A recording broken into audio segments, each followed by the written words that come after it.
il est question d'une peine de probation, de créer une peine de probation totalement différente de l'emprisonnement. Elle est préconisée d'ailleurs par une conférence de consensus qui s'est tenue il y a quelques mois. Est-ce qu'elle va être créée? Quand est-ce qu'elle va être créée? Et en quoi elle pourrait consister, cette peine de probation? Oui, je veux absolument une approche globale. C'est-à-dire que la surpopulation carcérale n'est pas la lutte contre la surpopulation n'est pas un objectif en soi. Ce qu'il y a, c'est créer les conditions de réinsertion. Parce que si on réduit les risques de récidive, on évite de nouvelles victimes. Ça, c'est extrêmement important. J'ai une politique très offensive pour les victimes, puisque j'ouvre des bureaux d'aide aux victimes dans tous les tribunaux de grande instance. Et on est parti pour finir avant la fin de l'année, alors que le précédent quinquennat a mis plus de 3 ans pour en ouvrir 50. Je vais en ouvrir une centaine sur l'année 2013. Donc, on a amélioré le budget. Nous travaillons avec les associations d'aide aux victimes et les associations de victimes. Mais il faut éviter de nouvelles victimes. C'est pour ça qu'on lutte contre la récidive. Donc, il faut, au niveau de la population carcérale, faire en sorte que ces petites peines très désocialisantes ne continuent pas à se multiplier. Il faut savoir que plus de 40% des personnes qui sont dans nos établissements y sont pour des peines de moins de 6 mois.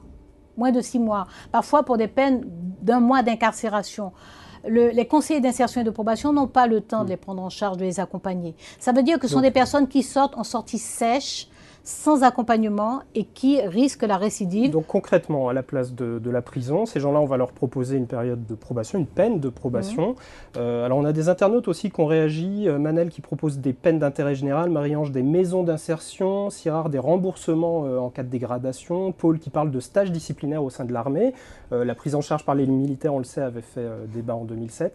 De quelle nature sera cette peine de probation? En dehors du stage disciplinaire et militaire, ce sont des peines qui existent. Dans notre code de procédure pénale, il existe déjà des possibilités d'aménagement de peine. Le travail d'intérêt général, en partenariat avec des collectivités ou des associations.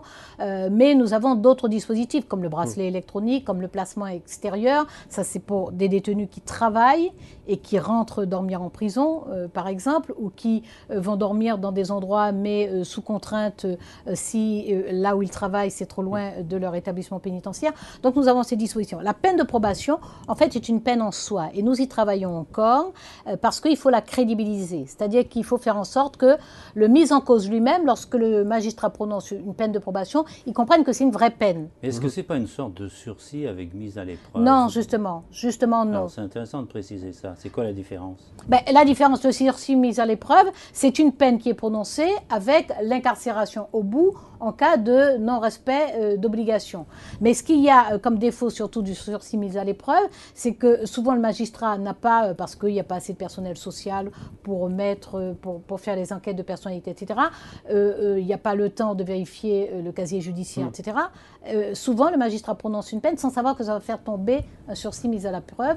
Et c'est comme ça qu'on a des gens qui font par exemple des peines de 2 mois, 2-3 mois en incarcération. Donc la peine de probation, c'est une peine autonome, c'est une vraie peine en soi. C'est pour ça qu'il faut la crédibiliser. C'est une peine assortie d'obligations, de contraintes et d'un accompagnement par nos conseillers d'insertion et de probation avec des décisions possibles par le juge d'application des peines.